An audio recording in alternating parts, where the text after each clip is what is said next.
இந்த இரவிலே நான் படுக்கும்போது மடியில் சாயும் நீயடி அந்த நினைப்பிலே നീ.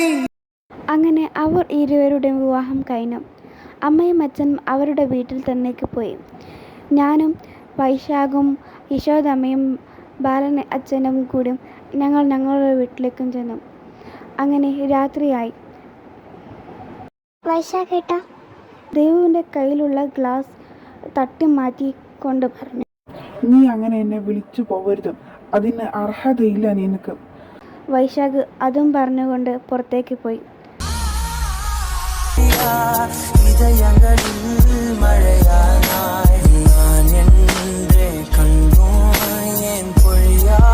നേരം പുലർന്നു തുടങ്ങി. വൈശാഖ് ഇതുവരെ മടങ്ങി വന്നിട്ടില്ല. അതിൽ എപ്പോഴും ദേവു ഉറങ്ങിപ്പോയി. സമയം 8 മണിയായി.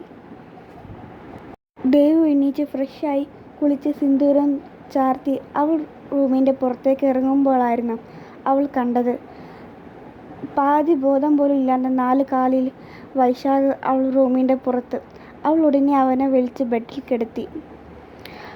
അതിനിടയിൽ വൈശാഖ് പറയുന്നുണ്ടായിരുന്നു, അനാമിക, ഞാൻ എൻ്റെത് മാത്രമാണ് എന്ന്. ഇത് ദേവുവും കേൾക്കുന്നുണ്ടായിരുന്നു. ദേവു ഒന്നും മിണ്ടാതെ കിച്ചണിലേക്ക് കയറി. അമ്മേ, ആ മോള് വന്നോ? അല്ല, വൈശാഖ് എണീച്ചില്ലേ? ഇല്ല. ശരി മോളെ, ഇനി ഈ ചായ കുടിച്ചോ.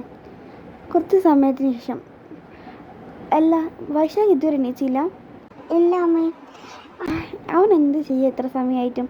മോൾ ഈ ചായയും കൊടുത്ത് അവനെ എണീപ്പിച്ച്. ശരി അമ്മേ.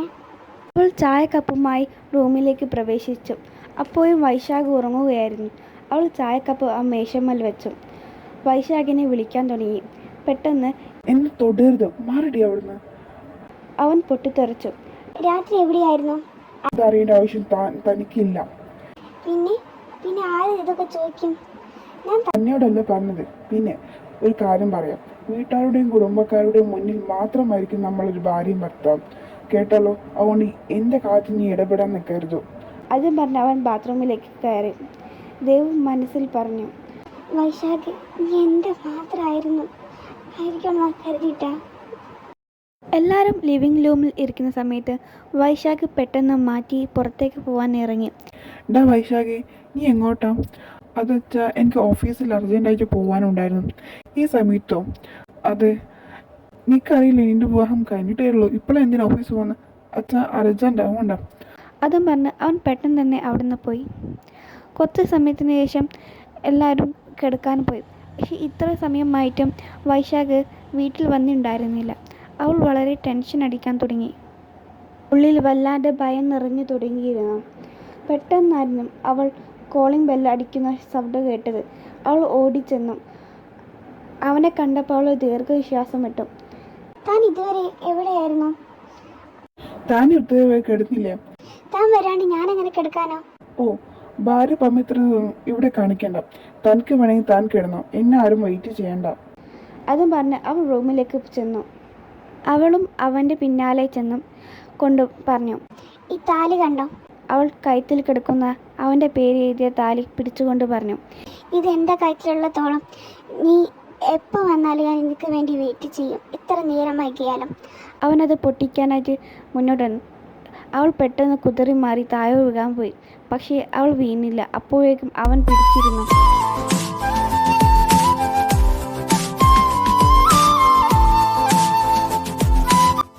അങ്ങനെ ദിവസങ്ങൾ ഓരോന്നായി കടന്നുപോയി. വൈശാഖ് ഇപ്പോഴും നേരം വൈകിയാണ് വീട്ടിൽ വരാറ്. എന്നാലും ദൈവം എത്ര സമയമായാലും വൈശാഖിന് വേണ്ടി അവൾ കാത്തിരിക്കും. അങ്ങനെ ഒരു ദിവസം വൈശാഖ് വരുന്നതിന് സമയം കഴിഞ്ഞു പോയി. രാത്രി 1 മണിയായി. ദേവു വല്ലാതെ പേടിക്കുന്നുണ്ടായിരുന്നു. അവൾ പുറത്തിറങ്ങി നിന്നു. കുറേ സമയം. അന്നേരമായിരുന്നു ഒരു പോലീസ് ജീപ്പ് പെട്ടെന്ന് വീടിൻ്റെ മുന്നിൽ വന്നത്. അവൾ ഒന്ന് പേടിച്ചു. അതിൽ നിന്ന് വൈശാഖ് വളരെയേറെ മുറിവുകളോട് കൂടി ഇറങ്ങി വരുന്നതുകൊണ്ട് അവൾ പെട്ടെന്ന് അവൻ്റെ അരികിലേക്ക് ഓടിച്ചെന്നു അവനെ താങ്ങി നിർത്തി. അതിനുശേഷം അവൾ തന്നെ അവനെ റൂമിലേക്ക് എത്തിച്ചു. അവൻ്റെ മുറിവിൽ അവൾ മരുന്ന് വെച്ച് കെട്ടുന്നു. ഇടയിൽ അവൻ്റെ കയ്യിൽ ഒരു കണ്ണീർ സ്പർശം എത്തി. അവൻ മനസ്സിലാക്കി ദേവു കരയുകയാണ്. അവളുടെ മുഖം പതുക്കെ ഉയർത്തിക്കൊണ്ട് ചോദിച്ചു. എന്തിനാ നീ കരയുന്നത്? തനിക്ക് തനിക്ക് ഞാൻ ഇവിടെ നിന്നുള്ള വിചാരമുണ്ടോ? തനിക്ക് എന്നെ പറ്റി എനിക്ക് എന്താ സംഭവിക്കാന്നറിയോ? ഓ, അത് ഞാൻ ആരാണല്ലേ? ഞാൻ എത്ര വിഷമിക്കുന്നുണ്ടെന്നറിയോ? ഞാൻ കാരണമാണോ തനി ഒറ്റക്ക് ഇതിനൊക്കെ പോയ? എങ്ങനെ ഇതൊക്കെ പറ്റിയേ? അവനൊന്നും മിണ്ടിയില്ല. പിന്നെ പറഞ്ഞു, അത് ഒരു ഡ്രഗ്സ് കടത്തുന്ന ഒരു ഗ്രൂപ്പിനെ ഫോളോ ചെയ്തായിരുന്നു. ഒറ്റക്കോ? അവൻ തലയാട്ടി. ഓ, ഞാനിവിടെ ഉണ്ടായത് കൊണ്ടല്ലേ? ഞാൻ പോയാലേ താൻ തൻ്റെ കാര്യം നോക്കോ? അവൻ അതേ എന്ന് പറഞ്ഞു. അവളൊന്നും മിണ്ടാണ്ട് ആ റൂമിൽ നിന്ന് പുറത്തിറങ്ങി പുറത്തേക്ക് നടക്കാൻ തുടങ്ങി. അവനും അവളെ പിറകെ നടന്നു. പക്ഷേ അവനൊന്നും മിണ്ടിയിട്ടുണ്ടായിരുന്നില്ല. അങ്ങനെ ഇരുട്ടുള്ള വൈകിൽ റോഡിൽ കൂടെ നടക്കാൻ ആരംഭിച്ചു. അവളുടെ കണ്ണിൽ നിന്ന് മഴ പോലെ കണ്ണീർ തുള്ളികൾ നിലത്ത് സ്പർശിക്കുന്നുണ്ടായിരുന്നു. ആരോ അവളെ ബാക്കിൽ നിന്ന് പിടിച്ച് മുന്നോട്ടേക്ക് അവൻ്റെ മാറോട് ചേർത്ത് നിർത്തി. അത് വൈശാഖായിരുന്നു. അവളുടെ നെറ്റിയിൽ ഒരു ചെറു ചുംബനവും നൽകിക്കൊണ്ട് അവൻ പറഞ്ഞു, ഞാൻ പറഞ്ഞ പാടെ നീ അങ്ങ് പോവോ? എന്നെ വിട്ടു പോകാൻ മാത്രം അത്രമാത്രം ബന്ധമുള്ളൂ നമ്മളിൽ.